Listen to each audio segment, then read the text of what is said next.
I started in Amazon in 1998. That was my first job out of college. Amazon 98? Yes, sir. That was So, pretty early over there. It wasn't actually Amazon the way we all know Amazon. It was a books and music store when I Right. joined. That's crazy. And then That's cool. We were, I think, a month or two away from launching CDs, or not CDs, DVDs Yes. and Oh, man. VHS. Yeah. Okay.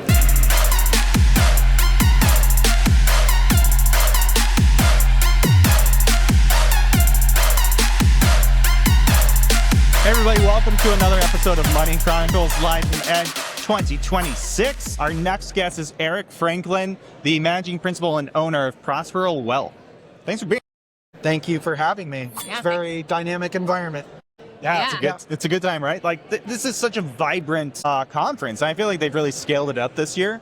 Like the energy this year is bigger than last year. I definitely agree. And again, I can't shout out this space more. It's so gorgeous. And it works for every idea that the wealth team has had, wealth management team has had. Yeah. Yes. Bringing things to life.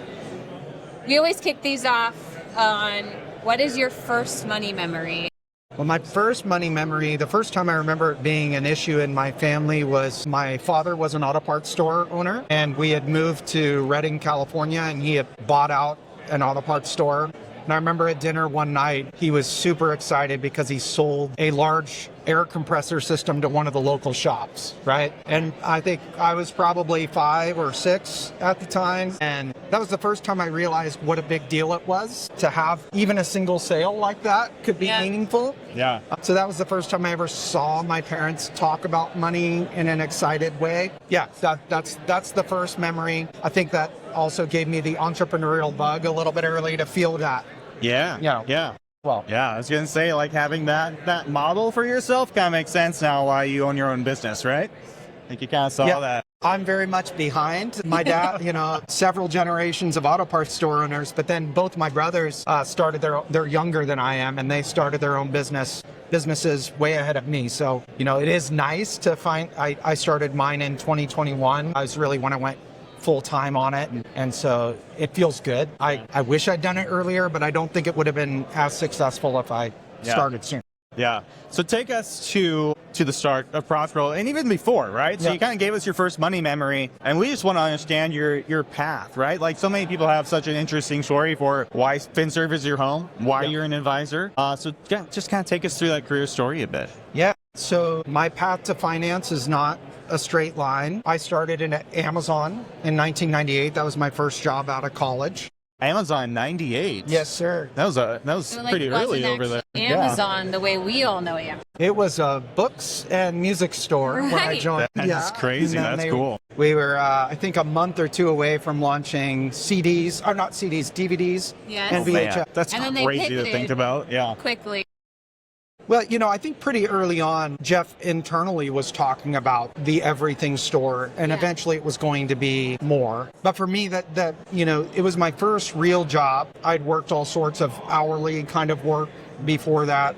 So it was my first job experiencing navigating benefits, getting some equity compensation that was really difficult to understand at the time. And so I and a bunch of my colleagues, we were all voracious readers on The Motley Fool, which was, promoting all the tech stocks at the time. Right. So we were playing, monthly games of stock picking and trying to learn about that together. So that's kind of where the initial bug for this probably got set. Yeah. And then, we ended up starting, myself and another Amazonian started an investment club where we ran it for 6 or 7 years, where we met monthly and invested our money into whatever the group could convince the group to buy. Okay. It's a little bit like some Reddit investing before Reddit, right? A little bit, yeah. We did better, I think. It wasn't so sentiment driven. We were actually trying to learn to analyze the companies and filling out spreadsheets of earnings and reading reports. And I don't see that done much on Reddit. Man, that's cool. Yeah. That's awesome. Yeah. That's valid. So we've talked about your first money memory, how you got in this industry. I love this question because I think we all learn from our biggest mistakes. What is the biggest money mistake you've made, and what did you learn from it?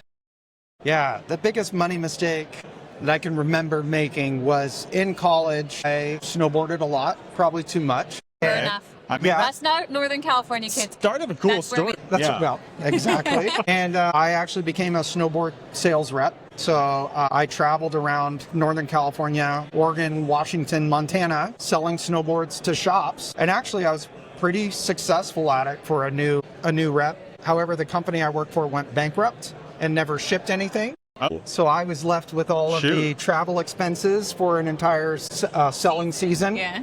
with nothing to offset it. So that meant that when I got this job at Amazon, I didn't have student debt. I was lucky. I had a family that helped me with college, but I did have this Job debt which is from my work. different. Man, that's sounds like it was probably a fun job while it lasted, but quickly turned pretty sour. I had like 26 snowboards in my house all the time, and I was going to a lot of mountains and doing demos and stuff, so it was really fun. Yeah. Do you still snowboard? I still snowboard. I take my kids every week during the season. Yes. Love it. Well, to get some B-roll of you, shredding and put that over the top of this video or something, insert. right? Yeah. Little insert. It doesn't look like it used to, I don't think. Yeah.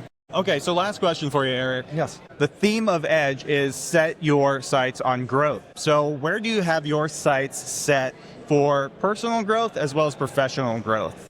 Yeah. So our business is pretty unique in the industry in terms of an advisory, because basically our advisory is the advisors all come out of 20 to 30 year tech careers. So all of my advisors are career switchers. And so we serve the same audience that we came from.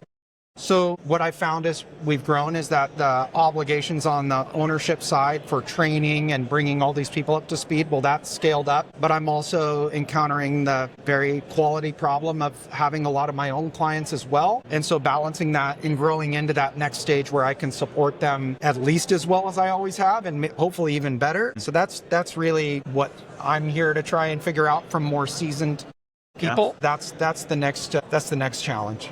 Okay. And the last one we want to wrap up with is, what is your personal growth goal is honestly to be better at the boundaries between my work and my home life. That's one of the reasons I have a virtual firm. I work from home. This thing was largely founded out of the COVID era. And it's just my personal goal is to be as present as I can when I'm not on my work for my kids and my family. I was half hoping that you were going to say to hit the half pipe, like land a jump. Yeah. Secretly, it was also, but that's a good goal too. Yes. And we know, as a business owner, that is so important. Yeah. To Switch off. to be able to switch that off, and so yeah, awesome, man. Eric, thanks for joining us. Yeah. We Thank you appreciate so much. Appreciate it.